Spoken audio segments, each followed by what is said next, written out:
श्रुति साहित्य आज शुणिबा कृष्णचरण बेहेरांक गल्प मिठा कड़ा। गाँ गोटाकरे एते झियो बोहू अछंती किंतु लखीर फटा कपाळ भली कपाळ आउ कहार अछि। सभे लखी कथा जानती बुढ़ा बुढ़ी ठारू टोका टोकींक पर्यंत 2 वर्ष हैला से ए गाँ को बोहू होई आसिलाणी। आखि लुह पोछु पोछु ताहार दिन सरू नाही। चक्रा भली गोटाए कामिका भेंडिया टोका हातरे बापा माँ ताको सौंपी देइथिले जे माड़ गाली खाई खाई ताहार जीवन कटिला। सुख बोली कौन थरे जानिला नहीं। ता कथा पढ़िला क्षणी सभे आहा चूचू करिथांती। लखीर पिला दिन किंतु हस खेल रे कटि जाइथिला। 2 भाई रे गोटिए भौणी। बापा माँ बड़ सेरंता पण रे ताको बढ़ाइथिले। गाँ स्कूल रे लखी 2 अक्षर पाठ भी पढ़िथिला। संज बेले बापा पाखरे बसी डिबिरी आलुअरे रामायण भागवत पढ़ी सुनाउथिला। खुदुरुकुणी ओषा गुरुवार ओषारे बही बोलिबा कार्यटी थिला तार एकचाटिया। ता कंठर मिठा सुर सुनिबा पई सभे सुख पाउथिले। रंधा बढारे भी लखी थिला खूब सरसा। गुड़िया घरर झियो माँ पाखरु बरा गुलगुला छाणिबा फेणी जिलापी गजा आदि तैयारी करिबार कला से भल कर शिखि नेइथिला। देहर रंग टिके कड़ा हेले भी लखीर गढ़नटी थिला बेस सुंदर। सरु नाक ढळ ढळ भसाणिया आखि मथारे कुंचु कुंचिया लंबा बहलिया चूड़। बाप कहूथिला मो झियो काली हेले भी असुंदरी नुहे। देवी पार्वती थिले काली, द्रौपदी थिले काली। कौन भासीगला तांकर? सेमानक पई सत्पात्र अभाव होई नथिले कि मो लखी पई अभाव हेबो नाही। मो लखीटी साक्षात लक्ष्मी। बापा मांको जानिबारे लखी पई चकरा थिला सत्पात्र। बाप छेउंड हेले भी चकरा एका गतर खटे बेस 2 पैसा कमाउछि। रघुसाहु मला बेलकु औळ नंबरी जमी 10 गुंठ करि जाइथिला। चकरा सेई जमी चसी सुना फळाउछि। 2 फसली जमी तहिरु जहा मिले 3-4 पराणी कुटुंबक पई बरसकर आहार जाई आहुरी किछि पळी पड़े। चक्रार सकाळ ओळीटा जाए सेई चाष जमी रे। ऊपर ओळीठू राति पहरक जाए से कटाए गाँ मुंड बजार रे। सेठी से छोटकाटर चा जलखिया दुकानटी करछि। संज पहरे गराखंकर भिड़ जमे। चक्रा माँ पियाजी पकुड़ी बरा गुलगुला घरे तैयारी करी बिक्री पाई दुकान को पठाए। जोड़ा जोड़ा दूधियाली गाई तुही क्षीर घेनी जाए चा तैयारी पाई। बेले बेले चक्रा नथिले दुकान रे बसी बिक्री बटा भी करे। दुकानटी बेस 2 पैसा लाभ हुए। बाप मला परे चक्रा निज गोड़े ठिया होइछि। बड़ करी 2 परस्त नुआ घर करिछि। सान भाई मकरा को स्कूल रे पाठ पढ़ाउछि। एपरि सत्पात्र को हाथ छड़ा करे किए? लखी चक्रा संगरे सुखरे घर संसार करिबो बोली बापा माँ जोगाड़ जंत्र करी ताकू चक्रा हातरे छंदी देइथिले। बाप घर गाँ को सासु घर गाँ लागिछि। डाळ भंगा कोसे बाट भी हेबो नाही। ए गाँरु बापा माँ लखी बोली डाकिले से गाँरु लखी ओ बोली जवाब देबो। गेल्ही झियोटी सभिंक आखि आगरे रहिबो। जानी यात्रा 12 बरतरे झियो ठाकू पिठा पणा भार बा बोझ पठेई हेबो। भल मंदरे सहजे खबर दियानिया होई परिबो। सब ओडी की चाहि लखीर बापा माँ सेठी बंधु बांधी थिले। बंधु मर्यादारे किछि हानिबा उणा होई नाही। रघु साहु सिना मरिछि ताहार पाचिला भारीजा अछि। दिने ए अंचल रे पाती गुड़ियाणी बोली ताहार खूब नाम थिला। पसरा मुंडेई गाँ गाँ बोली उखुड़ा मुआ नबात फेणी गजा गुलगुला बिक्री करुथिला बेले से सभिंकटारे जणाशुना होई जाइथिला। हाटुआ घरर बहु ओढ़ना टाणी कोण भुआसुणी होई रहिले संसार चलिबो किपरि? निज बेउसा सांगकू से गाँ गहलीर झियो बोहूंकर भल मंद बुझुथिला। केही किछि परामर्श लोड़िले बुझी विचारी बाट बताई देउथिला। आपणा पर उपकारी गुणरे से सभिंक मन किणी नै पारथिला। समुदी समुदुणी को ठीक ठीक चर्चा करी जिणी नेबा ता पक्षरे कठिन होई नथिला। पाती गुड़ियाणीर बकटे बकटे जोड़िए बोली पुओ विधाता कोलर ताहार झियोटी देई नथिला। बहु को से आपणार झियो लाखी कोल को टाणी नेइथिला। सासुर आदर सोहाग भितरे ଲକ୍ଷ୍ମୀ ବି ନିଜ ମାକୁ ପାଶୋରି ଦେଇଥିଲା। ଘର ଭିତରେ ଏହିପରି ସବୁ ଥିଲା ଭଲ, ସବୁ କଥା ଠିକ ଠାକ ଚାଲିଥିଲା, କିନ୍ତୁ ଘର ବାହାରେ କଥାଟା ଥିଲା ନିଆରା। ସାଇ ପଡିଶାରେ ଲକ୍ଷ୍ମୀ ଚକରା ସ୍ୱାଙ୍ଗ ଭିନେ ରୂପ ନେଇଥିଲା। ବାହାଘରର ପୁରା ମାସଟାଏ ଯାଇ ନାହିଁ, ଦିନେ ରାତି ଅଧରେ ଚକରାର ଶୋଇବା ଘରୁ ଲକ୍ଷ୍ମୀର କାନ୍ଦଣା ଶୁଣାଗଲା। ତା ସାଙ୍ଗକୁ ଦୁମଦାମ ଶବ୍ଦ। ଆର ଘରେ ପାତି ଗୁଡିଆଣି ମକରାକୁ ଘେନି ଶୋଇଥାଏ। ତାର ନିଦ ଭାଙ୍ଗିଗଲା। ସେ ଉଠି ଯାଇ ଚକରା ଶୋଇବା ଘର ଦୁଆରେ କବାଟ ବାଡେଇ ଡାକିଲା, କିରେ ଚକରା, ଚକରା, ବୋହୁ କାନ୍ଦୁଛି କାହିଁକି? ତୁ ତାକୁ ମାରୁଛୁ ନା କଣ? ଘର ଭିତରେ କାନ୍ଦଣା ଓ ଦୁମଦାମ ଶବ୍ଦ ବନ୍ଦ ହୋଇଗଲା। କବାଟ ନ ଫିଟାଇ ଚକରା ଘର ଭିତରୁ କହିଲା, ନା ନା କିଛି ହେଇନାହିଁ, ତୁ ଶୋଇବୁ ଯା। ଦୁଆର ପାଖରେ ଚକରା ମା କିଛି ସମୟ ତକେଇଲା।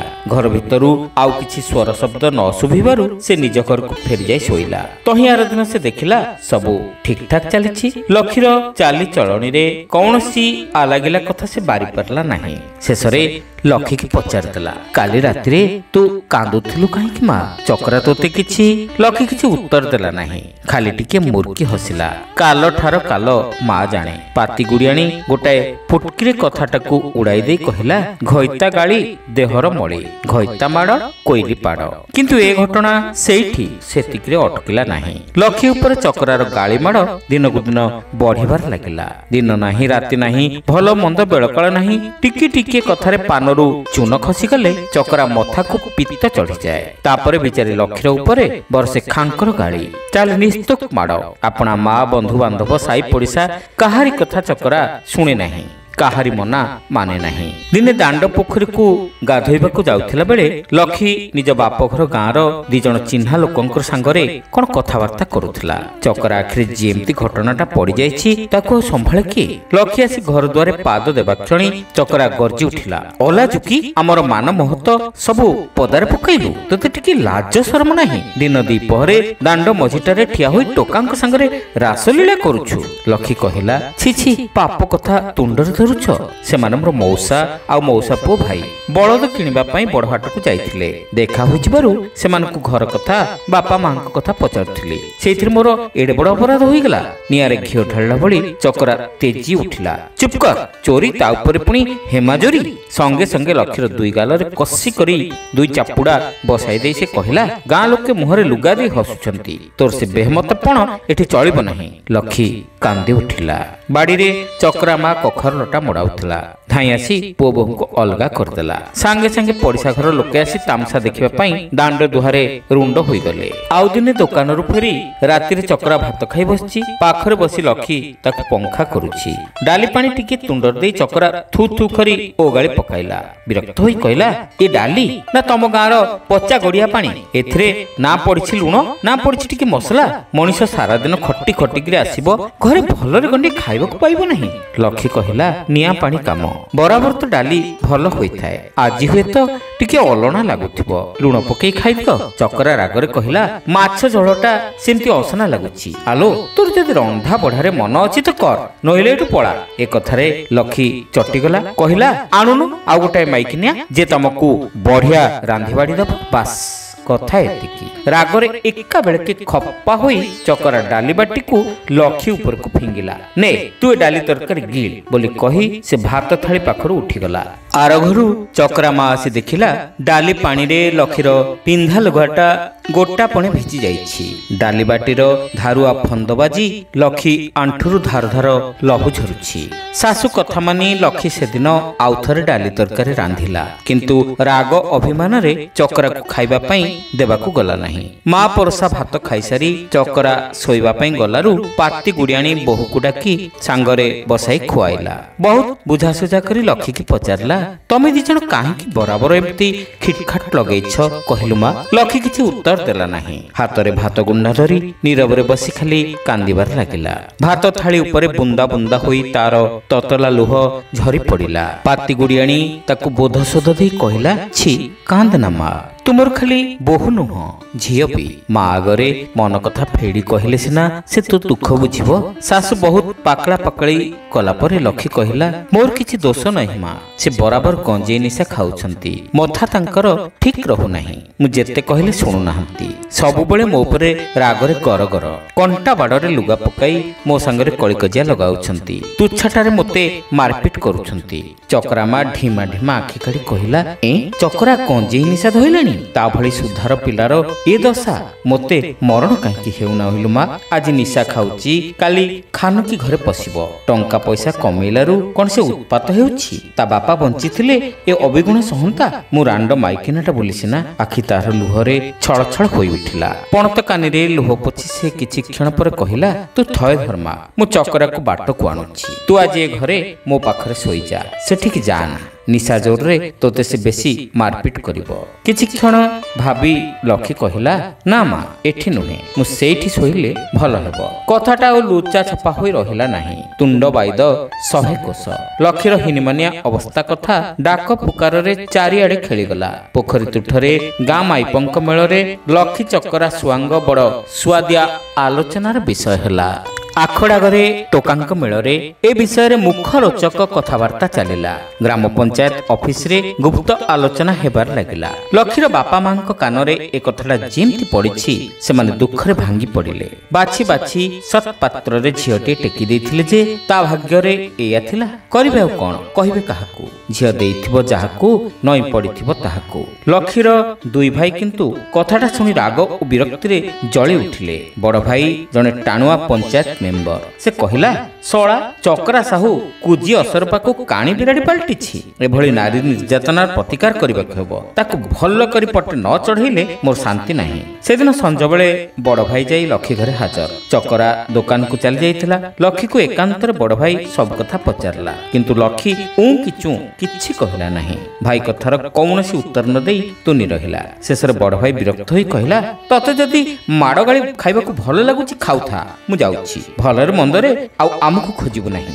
ଲକ୍ଷ୍ମୀ ବହୁ କଷ୍ଟରେ କେବଳ ଏତିକି କହିଲା, ମୁଁ ଏଠି ବେଶ ଭଲରେ ଅଛି ଭାଇ, ତମେ ମୋ ପାଇଁ ବ୍ୟସ୍ତ ହୁଅ ନା। ବିରକ୍ତ ହୋଇ ବଡ଼ ଭାଇ ଘରୁ ବାହାରି ଗଲା ବେଳକୁ ଦାଣ୍ଡ ଦୁଆରେ ଚକରା ମା ତାକୁ କହିଲା, ଚାଲି ଯାଉଛ କି ବାବା? ଯାଅ, ବଜାର ଉପରେ ଚକରା ସାଙ୍ଗରେ ଦେଖା କରିଯିବ, ଆଉ ସମୁଦି ସମୁଦୁଣୀଙ୍କୁ ଶୁଭ ଖବରଟି ଜଣେଇଦେବ। ବୋହୁର ମାସ ଗଡ଼ିଲାଣି, ଏନେ 5 ମାସ ଚାଲିଛି। ସେଦିନ ରାତିରେ ଘରେ ପୁଣି ହୁଲୁସ୍ଥୁଲ କାଣ୍ଡ। ଶୋଇଲା ବେଳେ ଲକ୍ଷ୍ମୀ କେବଳ ଏତିକି କହିଛି, ବଡ଼ ଭାଇ ଆସିଥିଲା, ତମକୁ କାହିଁ ଖୋଜୁଥିଲା। ଚକରା ତୁ ଉଗ୍ର ମୂର୍ତ୍ତି ଧରି ଚିତ୍କାର କଲା, ତୋ ଭାଇ ଶଳାଟା ଏଠିକି ଭଦ୍ରଲୋକ ଦେଖେଇବାକୁ ଆସିଛି। ଭଉଣୀକି ଆଗେ ସଣ୍ଠଣା ଶିଖଉ, ତାପରେ ଭଉଣୀ ସୁହାଗ କାଢିବ। ସେ ଶଳାଟାକୁ ଏଠିକି ଆସିବାକୁ କହିଲା କିଏ? ତୁ କାହା ସାଙ୍ଗରେ କଣ ଫୁସଲା ଫୁସଲି ହେଉଥିଲୁ କହ ତ? ହଠାତ୍ ଘର ଚାଳରେ ଖୋସା ହୋଇଥିବା 5 ବାଡ଼ିଟା ଟାଣି ଆଣି ଚକରା ପ୍ରଚଣ୍ଡ ରାଗରେ ଲକ୍ଷ୍ମୀକି ପିଟିବାକୁ ଲାଗିଲା। ମରିଗଲି ମରିଗଲି, ମୋତେ ମାରନା ମାରନା ବୋଲି ଲକ୍ଷ୍ମୀ ବିକଳ ହୋଇ ବୋବାଳି ଛାଡ଼ିଲା। ପାଟିଗୋଳ ଶୁଣି ଆର ଘରୁ ପାତି ଗୁଡ଼ି ଆଣି ମକରା ଧାଇଁ ଆସିଲେ। ରାତି ଅଧରେ କଣ ଅଘଟଣ ଘଟିଲା ବୋଲି ପାଖ ପଡ଼ିଶାରୁ କେଇ ଜଣ ବି ଆସି ପହଞ୍ଚିଗଲେ।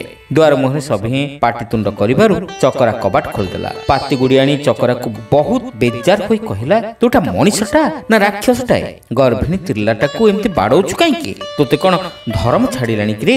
ସଭିଙ୍କ ଗାଳି ଝିଙ୍ଗାସରେ ଚକରା ଦବିଗଲା। ସେଦିନ ରାତିରେ ଆଉ କେହି ଶୋଇନାହାନ୍ତି। ଲକ୍ଷ୍ମୀ ଓ ଚକରା ମା ଧରାଧରି ହୋଇ କାନ୍ଦୁଛନ୍ତି, ତ ଚକରା ବସି ଦୁଃଖ ଓ ଲାଜରେ ସୁଁ ସୁଁ ହୋଇ ସକେଇବାର ଲାଗିଛି। ତୟାର ଦିନ ଦ୍ୱିପହରେ ଖାଇସାରିଲା ପରେ ଚକରା ଶୋଇବା ଘରେ ବସି ଲକ୍ଷ୍ମୀର ହାତ, ଗୋଡ଼ ଓ ପିଠିରେ 5 ମାଡ଼ରେ ନୋଳ ଫଟା ଜାଗାମାନଙ୍କରେ ବଟା ହଳଦୀ ଲଗେଇ ଦେଉଛି। ଦାଣ୍ଡ ଦୁଆରେ ପଞ୍ଚାୟତ ପିଅନ ଆସି ଡାକ ଛାଡ଼ିଲା। ଚକରା ଯାଇ ବୁଝିଲା, ସେଦିନ ସଞ୍ଜବେଳେ ପଞ୍ଚାୟତ ଅଫିସକୁ ତାକୁ ତଲବ କରାଯାଇଛି।